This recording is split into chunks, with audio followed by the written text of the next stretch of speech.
Manipis, minsan, ew, madungis, pero masarap. Mwah, ikis. Sexy time na. Sexy Mega! That's the spirit, yes, friend. That's the spirit. I won't give up. Kahit Lunes na naman, hindi ka pa masyadong nakaka-recover sa lahat ng pinagdaanan mo nung nakaraang linggo. Eto na naman. Laban na naman tayo. Yung laban na parang walang katapusan, hinihintay natin yung grand finals, yung championship. Kailan ba yun? Bakit ang tagal? Araw-araw na lang tayong may laban. Kailan ba matatapos to? Hindi. Habang may buhay, may laban. Yes, friend. Kung gusto mong magpahinga na, ay, ikaw yan, bala ka dyan. Basta kami dito, kaming mga alipin ng salapi, lumalaban ng patas, mabubuting mamamayan ng sambayan ng Pilipinas, lalaban na naman ngayong araw ng Monday. Happy solid Monday morning po sa iyo at sa inyong mga kasama na naman ni Sexy Megan ngayong araw na to. Isa pang tanong ko sa inyong lahat. Sino na po yung mga may sipon tsaka may ubo? Appear!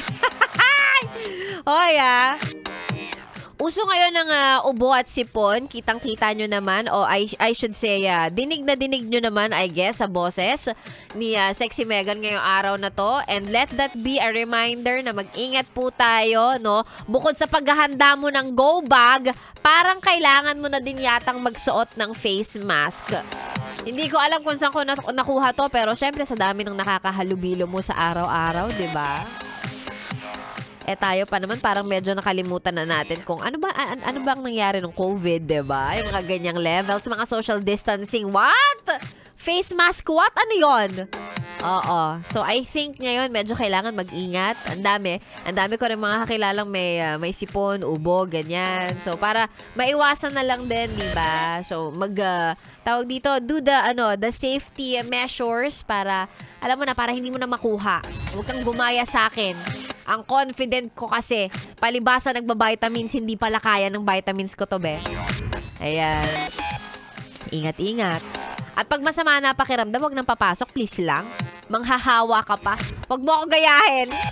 Masama na pakiramdam, pumasok pa. Charay! Ay, nako. Syempre, hindi ko matitiis na huwag pumasok. Ganon din yata talaga pag matanda ka na, pag alam mo naman kaya mong pumasok, papasok ka eh. Diba? Alam mo yan. Magandang umaga mga yes friends. Si Sexy Megan po ang inyong kasama tuloy-tuloy hanggang mamayang tanghali. Sa mga gustong magpa-shoutout, libreng-libre. Pero kung feeling galante ka, ano ba naman yung sagutin mo yung lunch ko today? Pwede naman. Tsare. Hindi, okay lang. Libre ang mga pa-shoutout. Isend lang po sa ating Facebook page. That's DJ Megan, Yes FM. I-search mo yan, i-follow, i-like ang page na yan at dyan mo i-send ang iyong mga pa-shoutout ngayong araw. Subukan kong basahin yan. Maya-maya lang. Sexy Megan na po ang inyong kasama hanggang mamayang tanghali dito lang sa 101.1 Yes FM. Solid!